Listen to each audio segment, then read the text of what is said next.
बघा भाऊ किती मोठ्या मनाचे विशाल आहे आमचे. विशाल भाऊ किती विशाल आहेत बघा. तुम्ही पण तुमच्याकडून काहीतरी अशा लोकांसाठी मदत होत असेल तर हे सगळे एक नंबरचे भिकार चोट लोक आहे. एक नंबरचे भिकार चोट. आम्ही आलो आता. आमचं जे तिकीट आहे स्वर्गामध्ये जे पक्क झालं आहे. ठीक आहे. आता तुम्हाला जर करायचं असेल तर काहीतरी पुण्याचं काम करा. हे जे मागं कंपनी दिसत आहे ना ते आम्ही इंटरव्ह्यू द्यायला आलोय पण अजून काही जमलं नाही. काय आम्ही रिझ्यूमच नाही आणला अजूनही. तर समोर जाऊन पाहतो रिझ्यूमसाठी प्रिंटआउट वगैरे भेटेल का. ॲक्च्युली काय झालं आम्ही घराकडनंच घेणार होतो रिझ्यूम वगैरे पण ते दुकान वगैरे बंद होतं त्याच्यामुळे पुन्हा इकडे भटकावं लागत आहे. तर जर तुम्ही इंटरव्ह्यूला जात आहे आधीच रिझ्यूम प्रिपेअर करून ठेवून द्या आणि झेरॉक्स पण काढून ठेवा. आज वेळेवर कधी करू नका मग तुम्हाला लागते बाई. आज आम्ही इंटरव्ह्यूसाठी गेलो होतो. ते एक स्कॅम झालाय त्या रिलेटेड आम्ही थोडं बोललो. ते रेकॉर्डिंग केलंय आणि तेच तुम्ही बघू शकता. आणि आज काय काय झालं ते पूर्ण या व्हिडिओमध्ये तुम्हाला दिसेल. चला भेटू. ते म्हटले की तुमचं सिलेक्शन झालं आहे. पैसे लागेल. तुम्ही नेक्स्ट राऊंड साठी पेड प्रोसेस आहे. ते म्हटले की तुम्हाला 2000 रुपये पे करावं लागेल. म्हटलं तुम्हाला तुम्ही मग आम्ही म्हटलं तुम्हाला किती नीड आहे तुम्हाला किती नीड आहे कंपनीला ग्रो करायला. तर 2 करोड म्हणे. आम्ही त्याला 2 करोड रुपये देऊन आलो. त्यांना 2 करोड रुपये दिले त्यांना. बट ते एक याच्याकडे होते एक माझ्याकडे होते 2 करोड देऊन दिले. तुम्ही जर दुसऱ्या राऊंड मध्ये इलिजिबल झाले तुम्ही जर पास आउट झाले त्या दुसऱ्या राऊंड मध्ये तर तुम्हाला रिफंड भेटून जाईल.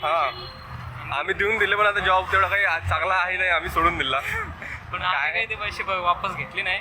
आम्ही मोठे माणसं आहे. असं वाटलं यार दुसऱ्या स्टुडंटला परेशान केल्यापेक्षा नंतर त्यांना म्हटलं की त्यांना जितके पण लोक इथे आहे त्यांना रिक्रूट करून घ्या. आम्ही पैसे देतो त्यांच्यावाले पण तुम्ही एक समाज कार्य करा. आणि आम्ही अशा स्टुडंटला परेशान करत नका जाऊ. आम्ही पैसे देऊन दिले. असे गरीब लोकांचे बाहेरून आलेले असतात आणि इथं आपण जातो इंटरव्ह्यू द्यायला आणि ते असे फ्रॉड निघते तर हे चांगलं नाही आहे. त्यामुळं आता आम्ही त्यांना 2 करोड रुपये दान करून आलोय.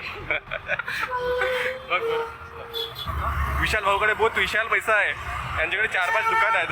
पण मला एक सांगतो अशा लोकांपासून सावध राहा आणि असे कुठे पण पैसे वेस्ट करू नका. आता आम्ही तर केले त्यांना. आता आम्ही एकदाच त्यांचा खिस्सा भरून दिलाय.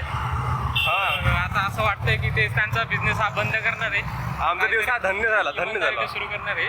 हा दिवस धन्य झालाय. आता आम्ही भिकारचोट लोकांची खिशेवरून आम्ही स्वतः भिकारचोट झालोय. त्याकरता धन्यवाद. जय हिंद जय महाराष्ट्र. जय महाराष्ट्र. चला बाय बाय. सतर्क रहिए सावधान रहिए. मी आता गेलो होतो दगडूशेठला. दुसऱ्या वेळेस तेवढी मजा नाही आली. कुठे दुसरा वेळ काय पण दगडूशेठचं दर्शन घ्यायला मजा तर काय मजा नाही मला. चलो दर्शन घ्यायला गेलो होतो मजा करायला गेलो. चल समोर चल. जाऊ दे मग तिथं. जाऊ दे बाबा आपलं. जाऊ दे रे आणला जाऊ दे. चल भावा आवडते काय नाही बसून.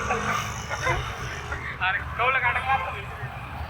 देख मेरा भाई अभी जान से खेल के आया है. जान पे चला रोडच्या समोरून धावते वे. धावायचं नव्हे थांबून तो नंतर साईडून घेऊन जाईल.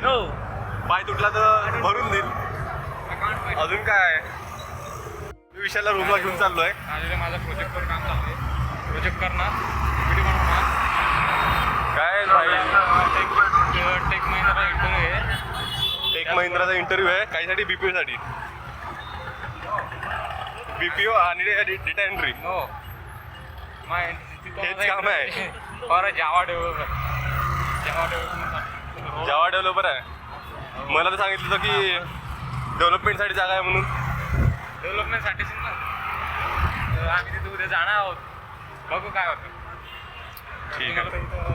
हवा येते चांगलं वातावरण. बसते तर असं वाटतं इथंच बसावं. समोर बसूया. आजचा हा दिवस अनएक्सपेक्टेड होता. विचार केल्यासारखं काही झालं नाहीये पण मजा आली दिवसामध्ये. चला बाय.